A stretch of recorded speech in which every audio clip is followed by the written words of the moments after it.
Hi இப்போ நம்ம பார்க்க போகிறது 12th எத்திக்ஸ் புக்கில் உள்ள ஒரு டேட்டா தான். ஸோ இது வந்து நமக்கு தொல்பொருள் ஆராய்ச்சியோட சேர்ந்தது.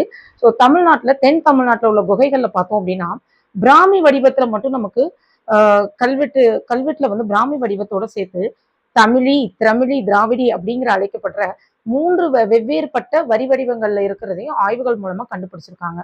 தமிழகத்துல கண்டுபிடிக்கப்பட்ட சங்ககால கல்வெட்டுல இலக்கிய தரவுகள் ஆகியவற்றில் அசோகர் காலத்திய பிராமி வரிவடத்திலிருந்து முரண்பாடு இருக்குது.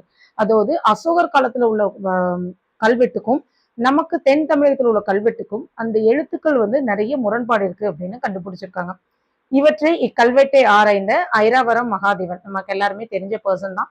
ஐராவரம் மகாதேவன் தன்னுடைய ஆய்வு நூலான எர்லி தமிழ் எபிகிராபி அப்படிங்கிற நூல்ல வந்து இந்த பத்தின டீட்டெயில வந்து ஃபுல்லா சொல்லியிருக்காங்க. ஸோ இது வந்து நமக்கு இம்பார்ட்டன்டான டேட்டா.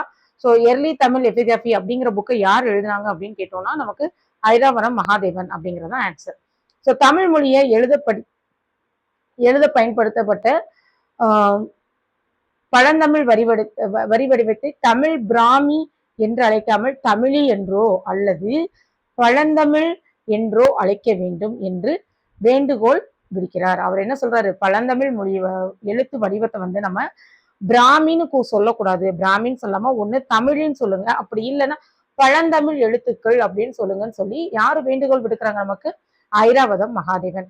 ஸோ இந்த வேண்டுகோள் விடுத்தது யாருன்னு நமக்கு கேள்வியில வரலாம். இது ஒரு இம்பார்ட்டன்ட் கொஸ்டின்.